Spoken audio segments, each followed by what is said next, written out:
I got to a point where I was 60 pounds too heavy, had a health scare. I'll never forget his words, my doctor. He said, Brian, you may run into some problems that could otherwise be avoided if you just do something about it now. And I said, okay, I'm going to get in shape. I lost those 60 pounds and it gave me a brand new life.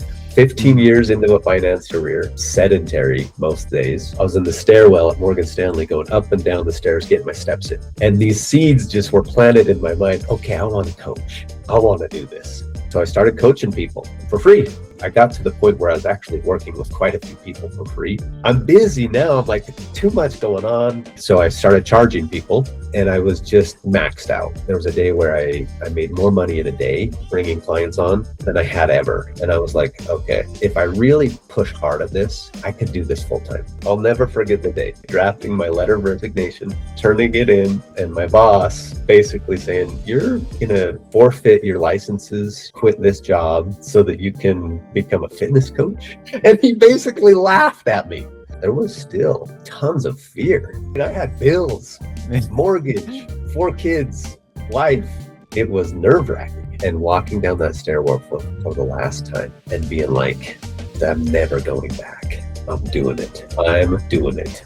So at this point, you've probably looked at someone's online business and wondered if you could do it too. Well, this is our Founder Series, where we talk to online business owners about how they got started, what's working, and what they've learned along the way. So if you like this video, please subscribe and hit the notification bell because we have a whole lot more coming up. All right, so thanks, Brian, for hopping on here today. So you have a online fitness program. Can you just give the gist of what Body Boost by Brian is and a little bit about your training program and how it works? Totally. Yeah, totally. I think it's probably helpful to have some context first. I was a stockbroker in my previous life. I was in finance. I was in finance for 15 years, behind the computer, 8, 9, sometimes 10 hours a day, all the professional licenses, Series 7, Series 63, had been in that. I was tenured and I was at Morgan Stanley, and that lifestyle had really started to catch up with me as I was, at the desk most of the day. And I got to a point where I was 60 pounds too heavy, had a health scare, and in meeting with my doctor, several meetings with my doctor, it just became apparent to me that there was some changes that had to be made. At the time I was 39. And I'll never forget the appointment. Doctor, he did a physical, weighed me, measured me, did all that. And then he brought the BMI chart out, showed me where I was at, and my jaw about dropped. I was like, there's no way this is where I'm at. Just didn't consider myself obese, just never thought of myself as an obese person. I'll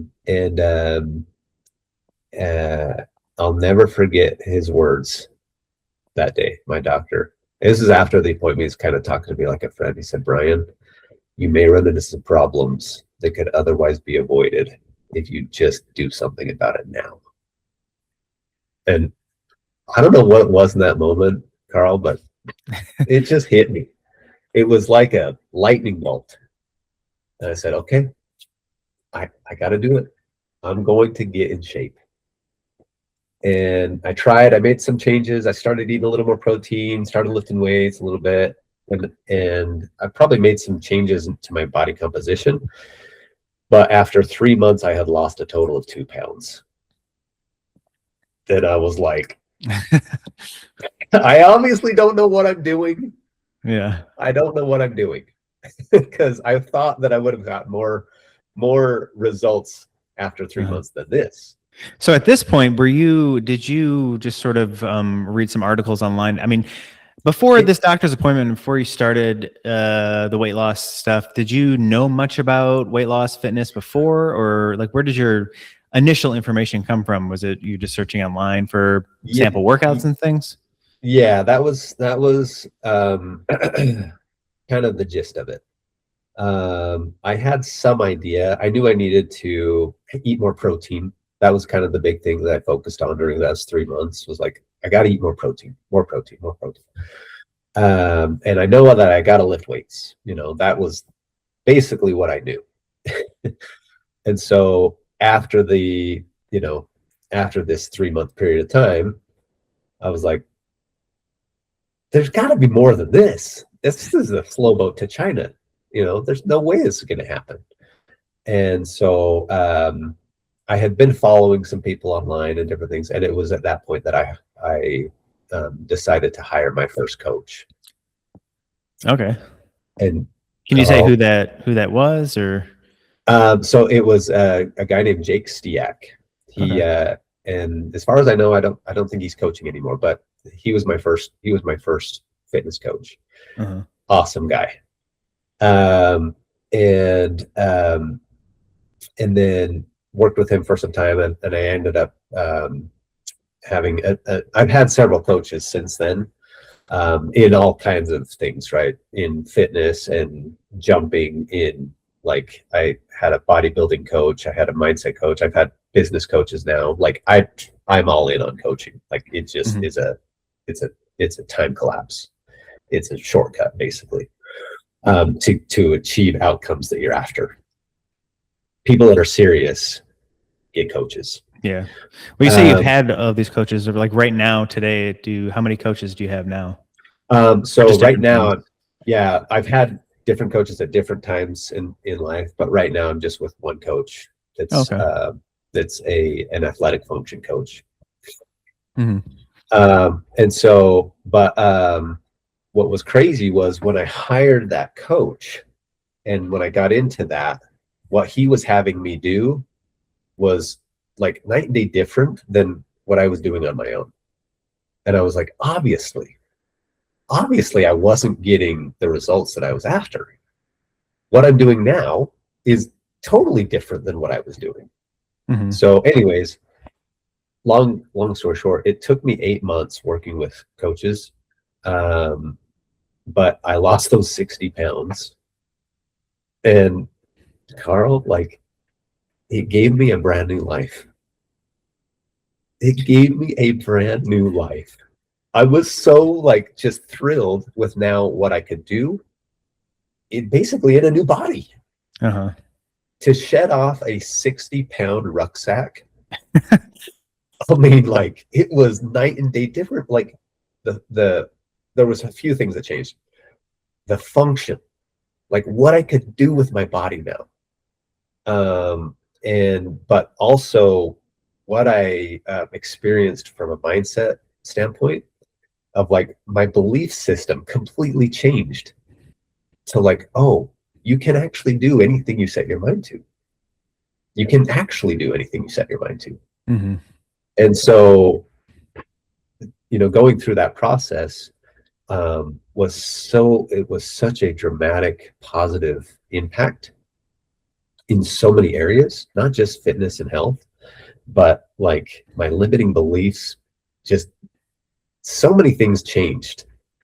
And I was about like 5 months into the process, and I was like, I want to help others do this. So that's I want to help others do this. Yeah. So you lost the weight, got more fit. We had this coach. About how long were you still working in finance after that? And then when in that process did you start kind of acquiring more and more knowledge to become sort of a fitness expert of sorts before you started initially coaching? This was crazy because there were some seeds starting to be planted in my mind as I was thinking through this. I was in the stairwell at Morgan Stanley going up and down the stairs, getting my steps in. And these seeds just were planted in my mind. Okay, I want to coach. I want to do this. So, I thought about it for quite some time. And then as people started to notice just around me, like, man, Brian, you have really changed. Like, this is crazy, man. And started asking questions and things. I was just open to helping them. And I would just say, hey, let me help you. Let me help you get started with this. Like, I'll just show you exactly what my coach had me do, you know?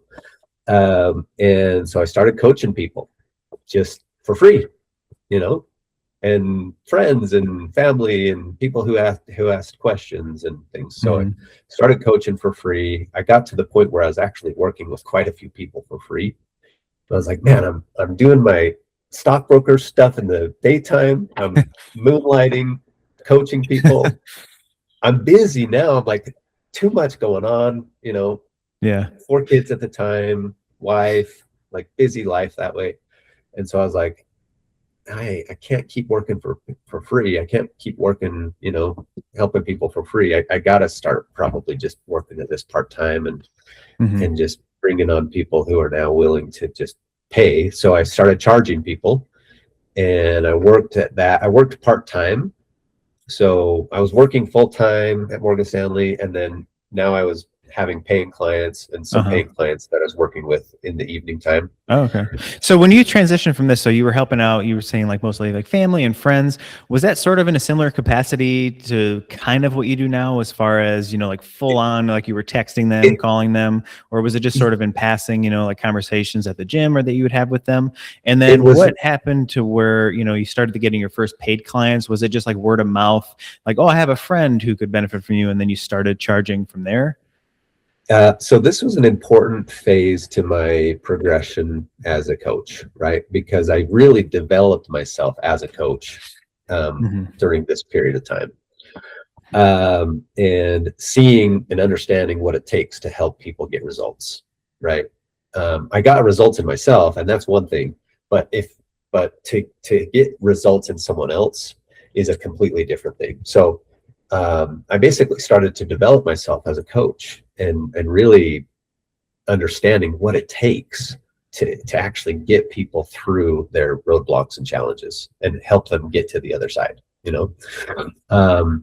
And so, I brought people on. I treated them just like clients, right? Even though I worked for free for a lot of times. It was just an important development phase of establishing myself as a coach and helping and being able to see what it takes to help people. So I mean, today is this your full-time thing now? I've been full-time now for this will be my 5th year. Okay, cool. And what was that initial, I know I'm kind of jumping around a little bit here, but what was that initial point? I mean, I guess when did you fully go in full time with your coaching and kind of quit the finance world? All right. So I'll never forget the day. I basically got to a point where I was working with quite a lot of people part-time. And I was just at capacity, you know, like maxed out. And I said, I just can't keep doing Morgan Stanley. And there was a day where I made more money in a day bringing clients on than I had ever. And I was like, okay, I can do this. I can do this. And so I made the decision. I was like, you know, if I really push hard at this, I could do this full time. I could totally do this. And if I take the time that I'm using basically at Morgan Stanley and devote that into growing this, I could do it. I could do it. And I believed, so that was an important piece to this process, or this equation, was going through this transformation myself created like massive belief in self. And I was like, I can do it. If I could do this, what else could I do? Right. Well, even though you had a little bit of, I mean, a big proof of concept, you know, you said you made more money with your coaching than you did in a day at Morgan Stanley. Like, was there still like an initial hesitancy or fear? Because, you know, when you're going off on your own, you know, just because you have like a good week or a good month or something doesn't mean you're going to be able to replicate that, you know, especially feeding a whole family and supporting yourself. Like, what was that? Did you have a lot of fear initially when you finally quit the finance? Dude, so, I mean, I had bills, mortgage, 4 kids, wife, and my wife's never worked out of the home, right? Like, the responsibility for finances squarely on my shoulders, right? And so yeah, it was nerve-wracking. Like, it was just gut-wrenching. It was gut-wrenching because I was tenured at Morgan Stanley, right? I mean, I had all my licenses, I had everything, like clients, people that I helped. Anyways, yeah. So, but I believed it was possible. I believed it was possible. And so, yeah, I remember drafting my letter of resignation, turning it in, having my exit interview, and my boss basically saying, you're gonna forfeit your licenses. You're gonna quit this job so that you can become a fitness coach. And he basically laughed at me. He basically laughed. And I was like, yeah. So you, at this point, I mean, were you still just kind of taking a leap, or were you like 100 when you're sitting in this meeting, were you 100% sure this is what you're going to do? Or like somebody laughs in your face and tells you something like that? Or are you kind of in the back of your mind being like, oh crap, maybe I should? It was like, yeah, I mean, there was a lot of that, there was a lot of, still I had this massive self-belief that I could do it. I believed in myself. I could do it. And I had seen proof that the writing was on the wall. It was happening. Right. But all the while, yeah, there was still fear, like tons of fear of like, yeah, I may have had one or two like really good months, but there were months where I was like, good thing I got this, good thing I got my job, but walking down that stairwell that I had walked thousands of times, and walking down that stairwell for the last time, with my box of stuff, and being like, I'm never going back. So Carl, that was a feeling. That was like one of the coolest feelings of like, I'm doing it. I'm doing it. And I'm the master of my domain. Yeah. I'm the master of my fate. I guess that day or that weekend or, whenever you quit, did you sort of go home and just ramp everything up in the overdrive? Did you kind of continue your coaching just as you were doing it? Or did you kind of chill and take some time and sort of enjoy? I went straight balls to the wall. Like, yeah, I didn't waste any time. I was like, I don't have this job that I'm doing full time anymore. I'm freaking gonna crush it. I'm gonna take this time and just crush it. And my boys were getting to be in their teenage years, at this point. And I was like, and I remember having a conversation with them in the kitchen one night of like, hey, I've been proclaiming that discipline will change your life. I've been proclaiming that, you can do anything you set your mind to. I've been telling you guys all of this stuff. I've been showing you guys stuff. I'm now quit my full-time job. It's time to see if for me to put my freaking money where my mouth is. And it's time for me to show, not just talk. And that was a massive driving motivator for me, Carl. When I was having that conversation with my two oldest boys, like, you're gonna see if Dad was just talking or if he was actually gonna do it. And watch. So it was like, yeah, there's no going back. I can't recant those words. I can't go back on those words. I'm basically in this, and I forced myself in with my own words. You know? Yeah, because I mean, as far as forfeiting your license and everything, I mean, how long would that take you if you had to go back to finance, like how long would it of a process? Yeah. Significant time, it's like, um, and, just would have had to, retake the tests and but yeah, it would have been shorter process then than it was in the beginning, right? Because I already had that knowledge base and stuff, but.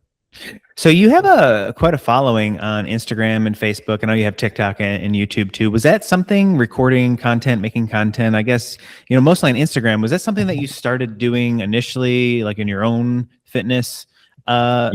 Or so have you had that for a while? I basically started by just sharing in my stories on Instagram. And I'd make some okay. So when we talk about like creating the social media element to this, I started just posting my workout and 2 clips from my workout, 2 lifts basically. And then I would post what I ate for breakfast. Yeah. That was it. That's how I started. It was in my stories, and then I would basically show what I was doing, and then experimented with all kinds of posts in the beginning. Like I was just all formats, all kinds of posts, just tons of different, just throwing things against the wall and seeing what sticks, When you first started posting, did you have in the back of your mind at this point that, I might want to coach one day and I'm doing this to sort of build up a personal brand? Or was it purely in the beginning you were posting just for yourself? Okay. No, it was intentional.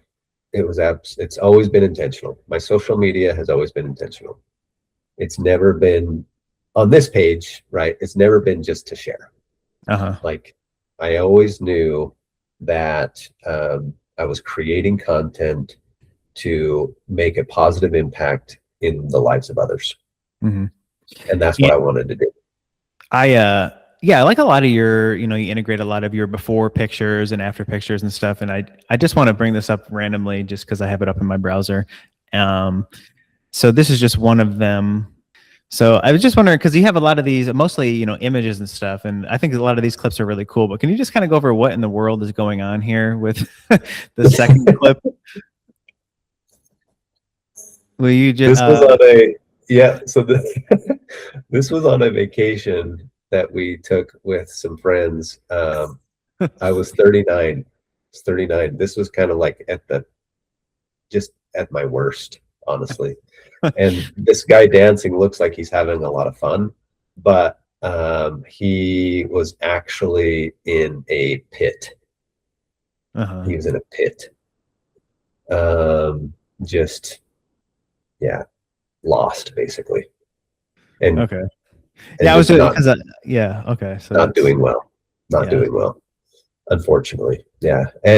But it was like those were things that I needed to do to basically, it was a stepping stone. It was a stepping stone. So most of these the pictures that you use across our social media, like these before clips, was that all around the same time? You were about 38, 39, or were they? Yeah. So I wish I had more before pictures. I avoided the camera. Right. Like I avoided the camera. I didn't want my picture taken at that, so I have like a handful of before stuff.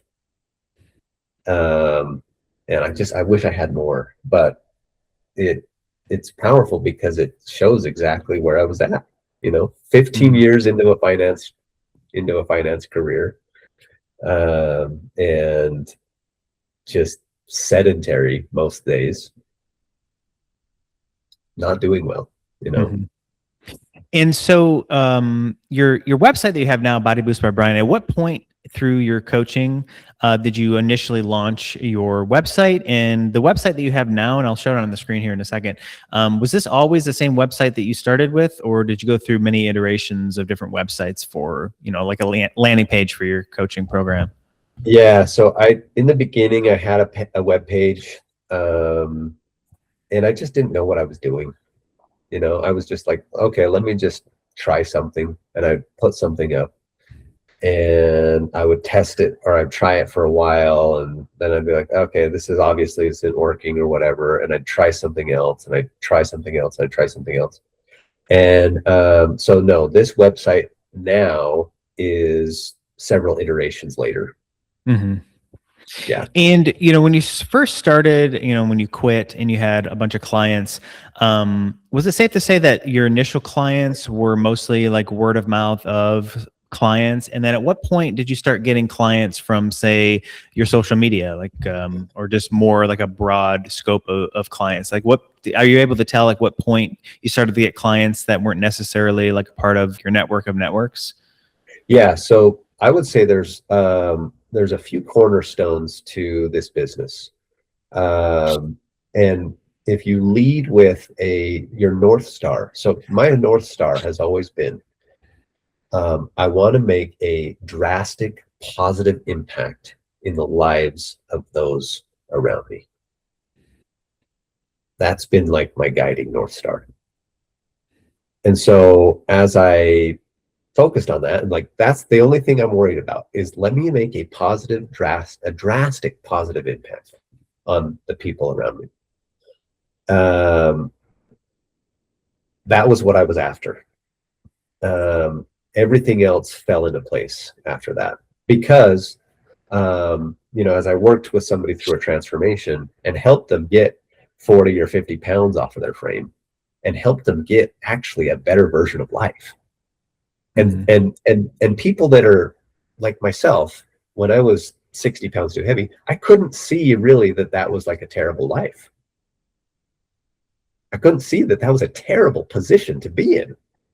It's like you get into a dark room and your lights and your eyes adjust to the dark, and it's just normal. Mm-hmm. It's just normal. But having come out of that and having been on the other side of it, it was like, that was the worst. That was the absolute worst. Because now I see how life is and what I can do, and my clarity of mind and belief in stuff, and all of these things that are now like part of life, of like, and a much better quality of life, and then probably 15 years or more on the end of my life. Mm-hmm. High quality years. Like, nobody wants to be old and just like decrepit, but if you can be old and like still like doing well physically, life's fabulous. Life's amazing. If I could help people have that, then everything else was going to take care of itself. Mm-hmm. I knew that. So my first and foremost thing was like, let me just help people get positive results. Let me help people get results. And so as I worked with people, and as I started to get some of those stories, it just, there was two cornerstones, or there's some cornerstones of this business. The people themselves, they had people asking them questions. Hey man, what did you do? How did you do this? Oh, just talk to my coach. Mm-hmm. He'll get you set up straight. He'll get you straight. So a lot of it was word of mouth in the beginning. And that was how we did it. It was just like, let me just get you fantastic, incredible results, and everything else will take care of itself. And then, I had about 5 stories like that. Mm-hmm. And when I had about 5 stories like that, a foundation of clients that have just had fantastic results, people from my social media that I had been sharing with, for months and months, they took note, and they're like, oh, well, he got results in himself. He got results in this person. What's to say he couldn't help me get results too? And that's really when it started to take off. And I started to get a lot of clients from social media. Was when I had this foundation of client spotlights, basically. Right. So, Cool. Yeah. So before I get into the website and the actual program and how it works and everything, so you quit, you went home, you had that conversation with your kids and everything else, and you went kind of full bore to grow your business. Like, what did you specifically do in those initial moments to sort of speed things up and to grow? Yeah. So in the beginning, before my page like was really starting to generate views and traffic um, and activity, I was in the DMs a lot. Anybody who would see my stories, I would send them a DM. Boom. Hey, let's help you get this done. What are your goals? Mm-hmm. Let me help you get these goals. And so I would send DMs a lot. And that was like, And you were doing this manually? That was grueling. Oh, yeah. cool. And it was just grueling. It was like, I just don't enjoy doing these DMs. But that's kind of how I got it going before I had a lot of inbound, before I had like so much inbound that I couldn't do DM anymore because there was too much happening inbound. Right. Have you, since now that you have quite a following on Instagram specifically, have you had your Natty status questioned by anyone? Because that is the pinnacle of achievement in fitness right now. All the time, and it's actually a great compliment. Yeah, great compliment. So yeah, I think people underestimate what's possible when you get your body fat percentage very low mm-hmm. and your muscle tissue very high. Like you can do anybody who's seen like a natural bodybuilding show, and I don't consider myself a bodybuilder at all. That's right. The furthest thing from what I am. I'm an athlete. But I've taken a page out of the bodybuilder's playbook and I've learned a lot from them. But anybody who's seen like a natural bodybuilder show knows what's possible naturally, mm-hmm. So, but yeah, all the time people are asking me or saying, this guy's on gear, this guy's doing all kinds of weird stuff. Well, actually believe what you want, but whatever makes you feel good about yourself, go ahead and believe. But I think that people just underestimate what's possible mm-hmm. with structured programming, progressive overload, detailed nutrition, the right accountability, the right protocols, and it's crazy. It's crazy what can be done. Yeah. So before I get to the website, just one other thing. So when you first started doing all this, even before you started coaching, but you were just thinking about coaching, around what years was that when you just first started even your own fitness? Fitness so I was 39 when I started my transformation. And then from start to finish, like the bulk of my transformation actually happened in about 8 months. And it was at that point, right when I finished that piece, I started like answering questions and talking to people about how I could help them. Yeah. And so I guess how many years ago was that? Oh, how many years ago was that? Yeah. So that was, that's coming up on 6 years ago. Oh, okay. Well, yeah. I just asked that because I was just wondering, as far as when you built up your own personal knowledge of your fitness knowledge, like where were you getting this? Did you have a couple core sources that you learned from, or were you just scouring anything you could find on the internet, books?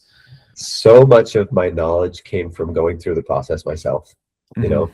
Like that was probably 75% of what I learned was working with coaches, being coached basically in my own fitness journey. But then there were so many books. There were so many books that I learned from. Just incredible like sources of resources that I established a knowledge base. And then working with people, like as a coach, going through the process with people and learning so much that way. That was another thing. If someone had a question that I didn't know the answer to, I would go and just research until I knew it like an expert. you know? That's probably the ideal way to go about this. I mean, you probably couldn't craft like a more perfect way to do it than even for yourself personally as you did it. Because especially now, if you were trying to do this today, I mean, we kind of talking a little bit about this before, just like trying to learn online without like a structured program for fitness. I mean, it's definitely possible, but especially if you have a family and you're working full time, like the internet in general is just such a dumpster dump of information that's going every other which way. So yeah, it's probably like the way that you did it is probably pretty ideal for somebody learning There's on a their own. lot, there's a lot of noise. There's so much noise out there. And if you can get yourself into something that's structured to learn, yeah, I mean, I think that's probably the best way to do it. But for me, I don't really learn like in a classroom setting that well. I really learn by doing, you know, and so by going through the process myself, being coached, working with books and going through books and stuff, and then coaching people. That's really how I learned. So I got your website on the screen here. So as far as your current website, how long have you had this, and when did you first put it up online? Yeah, so this iteration of the website is, I think, going on its third year. And I actually need to make some updates to it. I need to make some changes to it because when I started this website, I had only worked with like maybe a couple hundred people, and we're now approaching like 1,000 people. Oh, okay. So, yeah. So. So this, I'm on a mission to help 500 people lose 20 pounds. Is that still accurate? We nailed that. That was, okay. That's, and like I said, I need to make some changes, but it's like, I guess I haven't made the changes to it because it just works. Right. But I do need to go back and update it. So as far as actually building and maintaining this, is this something that you made yourself? Did you work with a developer? Myself, yeah. And what's it hosted on? This is hosted on GoDaddy. Oh, okay.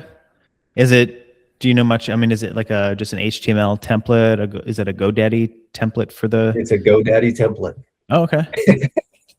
I mean, it's brain dead simple, right? Yeah. Like for a guy who doesn't know the tech side, I mean, I know the fitness side, obviously, but I just didn't know the tech side. So I was like, I just need something that's plug and play and just. Right.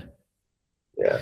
And as far as designing your sales page or homepage like this, did you follow any sort of guidance on this? Is it just purely the template? I just say that because it's very effective, these sort of continuous scroll sort of sales page homepages like this. Was this a GoDaddy template as well, or did you follow some sort of like a sales marketing type of guide? Yeah, it was a GoDaddy template. However, in my like high school days, well, just out of high school and in my early 20s, I was fascinated with a direct response marketer named Dan Kennedy. I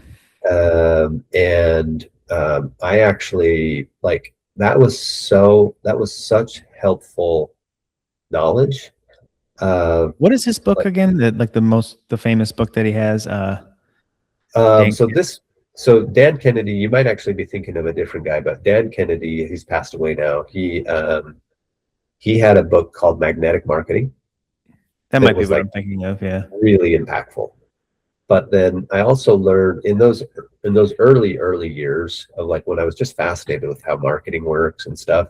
I learned a lot from just some early online marketers, Ed Dale, Frank Kern, some of these guys that were just kind of old school direct response marketers, and that has served me well. That has served me well in writing my captions and writing in such a way that you have an emotional response from your audience. Emotional direct response marketing, like. Yeah. This was how Alex Hormozy got started. Alex Hormozy got started actually studying Dan Kennedy and some of these early marketers. And and Russell Brunson, same thing. Russell Brunson was a student of Dan Kennedy, so really smart online marketers that we see now were students really of this, like, this, I guess, lost art or art of direct response marketing. That what got you initially interested in direct response, or just the copywriting world? Was it just something from finance? Or did you always? It was actually a friend. So before I really got started in my career in finance, I was just doing whatever I could to, like, make ends meet, and I'm newly married, and it's just as I was getting started, I had a friend that had a little side hustle business that he would help me, or he would have me come and help him with, and it was a marketing business. And so he was a insurance agent, and he was using these principles to build his insurance agency. And he just said, "Hey, come and do some sales for me." And so I learned that world working in that environment when I was in my early 20s. Mm-hmm. And let me go back on the website here. So as far as the actual process for your website and your program in general, so pretty much they land on your homepage and they fill out this form, they click "Let's go," and then are these just emails that go to you and then you manually reach out to them? How does that process work? That's how it's been so far. Yeah. Okay. I mean, I know that I need to get some updated stuff on, like, I've now integrated a CRM, and I've integrated, a few other tools. But it's just worked so well that I haven't really needed to change anything. So as far as somebody becoming a client, I mean, is there like an initial consult call that you have with them? Do you correspond through email? And then how do they actually set up their payment and everything? Yeah. So everything is done. So when the lead comes in, I'll have my appointment setter, which are just my two boys. I have my two boys that help me a lot with this. I'll have them reach out, and they will schedule an appointment, and then I'll get on the appointment, and I'll have that initial conversation with the person that wants to work with me, and I'll just explain to them how it works, and if it's a fit, great. If not, that's okay too. Mm-hmm. Is this over the phone or on Zoom or? Yep. So over Zoom, and it's just like, there's never any pressure for me. It's just like, yeah, if you want to do it, let's do it. If not, that's okay. And then as far as like your payment system, are you just taking payments through just a wide variety, like however they want to pay, or? Through Stripe. Yeah. Oh, okay. Just, credit card typically. Oh, and then you like your Stripe payment link, you're just emailing that to them then? So yep, either that, or I have them go to like a form specifically online. Okay. Cool. To fill out their information. Yeah. And you don't have to get into every single thing here because it's probably dependent on, what their goals are and each individual, but can you just kind of go through, what your clients typically actually get? They get 24 access to you through email, your phone number, and then you mentioned, some other like grocery lists and meal plans. I mean, typically, like I said, I know it's probably different for everyone, but like what do your clients actually get when they sign up? Yeah. So a big reason why people come to me is they've tried a lot of things. They've typically tried a lot of things, and they're just at a point where they don't know what they're doing. Just exactly where I was. Like, how do I do this? How do I actually do this? So everyone gets a training program that just meets them where they're at, but also gives them the right level of challenge. And that's an important piece too. Like a good training protocol will always just meet someone where they're at. And it's personalized, it's specific to every person, right? Everyone's on a different level, Some people might be going through rehab. Some people might be nursing a sore hip. Some people may have never worked out a day in their life. So a good training program will always meet the person where they're at, but it will evolve as they make progress. So that's an important piece to a good program, is it's always going to change as you make progress. Mm-hmm. So that's something that we do throughout the whole course of the program is it changes. I change their programming depending on how well they're doing, how much progress they're making. So that's all custom. Same thing with nutrition. So nutrition, again, it has to work with somebody's life. It has to meet them in their life where they're at, and then give them a solid plan, a solid structure where they know exactly what to do. They just know exactly what to do, and there's no question as to what to do. And also how to build in flexibility when needed. Like, you got to have a good nutrition plan will also have plenty of flexibility. It'll give you structure, so you don't have any question as to what to do. But a good plan will also have the flexibility piece. So we work all of that that's personalized to their life and their work schedule and their family life and social life. All of that takes it into consideration. Mm-hmm. Bad coaches and amateur coaches, everything is cookie cutter. Right. That's not good coaching. So, and then in addition to the custom plans for exercise and nutrition is this process for accountability. And this truly, yes, Carl, I think this is truly where the rubber meets the road. This is why my clients get the results they do. I have what I call my daily success sync. And I don't know of any other coaching program that has this. I don't know of any other program that has this. But I have my clients check in with me with a few different metrics every single day. Yeah. And so that is true. That is like the major component of all this. Cause I mean, even if you're really dedicated, even if you're an athlete type, you will, if you really pay attention in the back of your mind, realize that, especially on days that you're tired or you're busy or in a rush, like how much I guess your subconscious will cheat yourself if you don't have like external pressure. Even if you're like really dedicated, you'll kind of notice these little things that your mind kind of sets up to where, you're trying to conserve that energy. So you will cheat yourself. It's true. It's human hardwiring, right? It's human nature. So the Daily Success Sync is a Body Boost by Brian exclusive. I don't know if anywhere else people can go to get this. This is that through your app that you talk about, or what is? It's all done. It's all done through my app.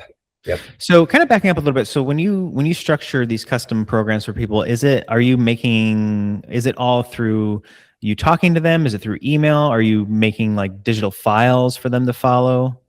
Yeah. So it's all loaded up and we have a container to do this in, and it's all done inside my app.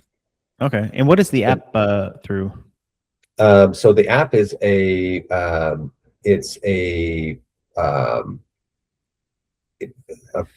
program that I use. It's something that is proprietary knowledge. Oh. Yeah, something that I don't share with people until they're a client. Yeah. Oh, okay. But it's like an app that they put on their phone. Yeah. Yep. Oh, okay. So we do all of that inside of this container that's in my app. But then in addition to the daily accountability, we also have a meeting every week where we look at how did the week go? What wins did we have? And we celebrate those wins and we build momentum that way. And that's over Zoom. And we just really it's a momentum session. Like, people just get stoked up. And then we look at any roadblocks that are coming up or challenges, that are presenting. It's like, oh, okay, so this is what I ran into. This is where I fell down this week, and we just address those head on. Those roadblocks, we address them head on, and we game plan for those, and we put some objectives in place so that they're just not roadblocks anymore, so people can get through them. And then we look at the coming 7 days, and we say, okay, what's coming down the pike? Is there going to be anything that's out of routine?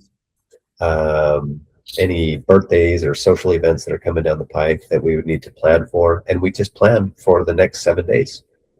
So we literally take this thing one day at a time, and those days stack up, and we make a fantastic week. And then we have our meeting, and then those weeks start to stack up. And so I have a daily accountability piece, but also a weekly accountability piece that's done over Zoom. Right. And how are you managing all of this? I mean, as far as structuring your time, does the app, I mean, do you have like a dashboard where you can see everyone, or are you having to schedule on like a Google Calendar just to make sure that you're staying in touch with everyone? And I guess talk about the time aspect of it as your time. Like, how do you manage all this? So I would not be able to do this. I would not be able to do this if I didn't have technology, right? So inside my app, it basically is like it's kind of like it's almost like a social media feed. Mm-hmm. So I'll go through my feed and I'll see all of the activity that is happening with my clients, and I get to see that in a scroll. Yeah. And I get to see that, like, I get to see all of it. And there's no way I'd be able to manage this if I didn't have that scroll. So it's crazy. It's way, and it just allows you to, it allowed me to scale. Right. And this is something that you hired a developer to make for you then? So I'll just say that it's my own proprietary app. Yeah. Okay, cool. Yeah. Another thing I was wondering about too is on your website, you had this, I don't know if you can even see it on my screen share, but in the bottom right corner, you have this chat function. And I noticed if you linger on your site for a while, it'll ask you, are you there? Can I help you with anything? Is this through GoDaddy or is this something else? This is through GoDaddy. Yeah. Okay. That's kind of cool. So like these, like say somebody sends you a message, did this go to your email? It goes right to my email. Yeah. Oh, okay. That's pretty cool. I didn't even know that they had a chance, but it's been a while since I've done anything on GoDaddy, but that's cool. I mean, it's probably archaic, honestly. I mean, it's a good option. Most sites have something like this. So yeah. But yeah, I mean, I know there's probably some better options out there. But it's worked, so I haven't really. Right. If it's not broke, why fix it? Right. So you have, I mean, obviously, you have a ton of success stories through your program now. But as far as the coaching component, do you run into many sort of like hard cases where people just don't get results, or they just want to back out, or it's not for them? And then how do you handle that? Yeah.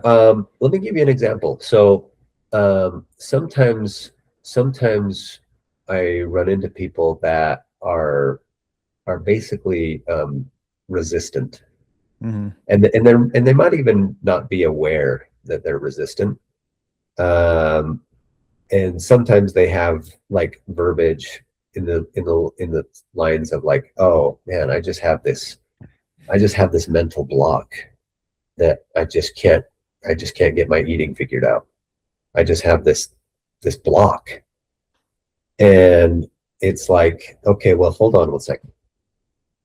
The mental block that you're saying is actually just a limitation that you're putting on yourself. Mm-hmm. There's no blocks. Nobody is coming in externally and putting a block on you. Or people that got coaching for their finances, or that got coaching for life coaching, or different things that they're wanting to have outcomes with. If they ever say that they've just got a block happening, that is something that they're putting on themselves, typically to excuse them from the behavior they know they need to do. Right. So if I do run into trouble like that with people where they just feel blocked, I just call a spade, and I tell them the truth. And I say, that is of your own doing. Mm-hmm. So there's no block. Yeah. What you're doing is you're excusing yourself from these behaviors that you know you need to do. Mm-hmm.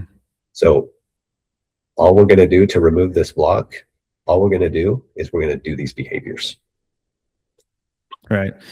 And people, it's crazy. Like, I don't know, Carl, like, there's very specific reasons why my clients get the results they do. And it's because we work through all of this trash. It's head trash, it's like, yeah. They got their head full of trash, and we just remove the trash and we replace it with good stuff. Mm-hmm. We remove the bad habits and we replace them with good habits. Right. And we work on that daily. It's Mm-hmm. not like an overnight thing, right?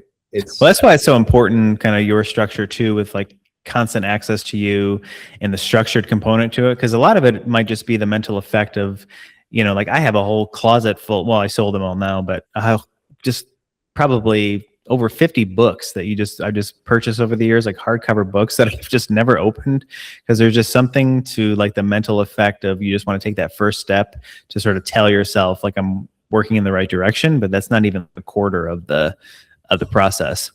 It's crazy.